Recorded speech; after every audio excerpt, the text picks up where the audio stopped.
สบายดีนี่มากินข้าวกับลวกมาม่านี่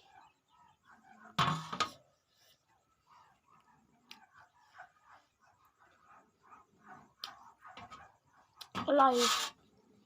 มาเลยทุกคน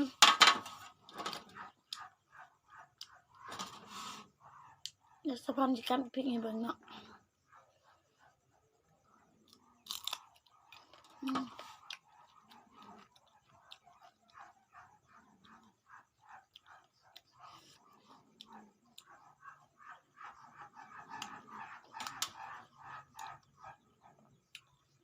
มันมีนะกินก็เลยลวกมาม่า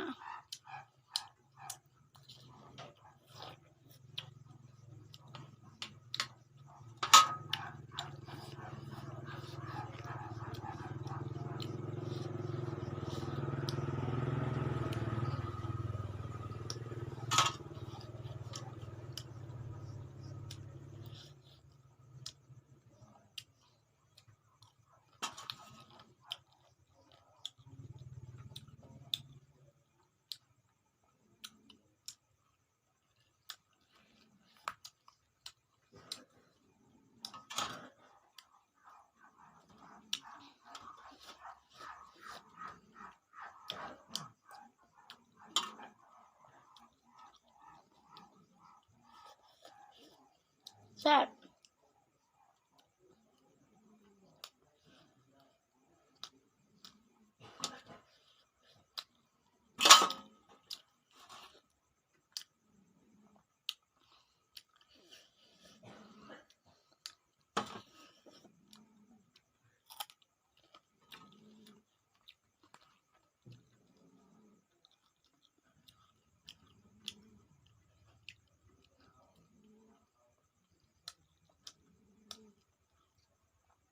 แซ่บเลยทุกคน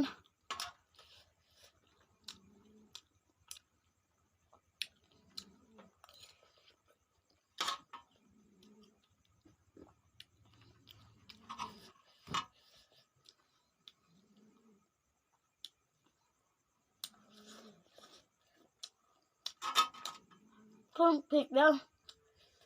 กันจุดเบิ่ง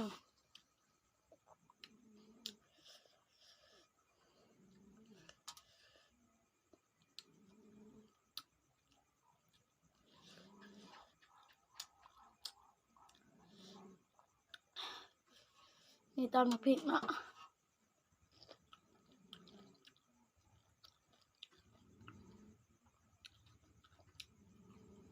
แซ่บ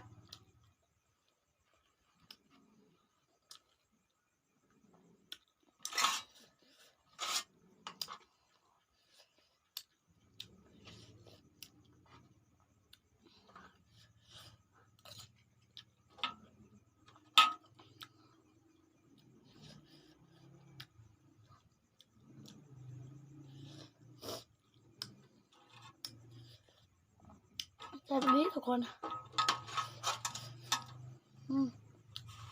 รสชาติเพิ่นสิแก้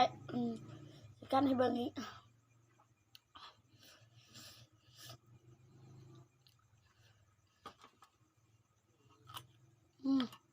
มันมีเผ็ดแซ่บ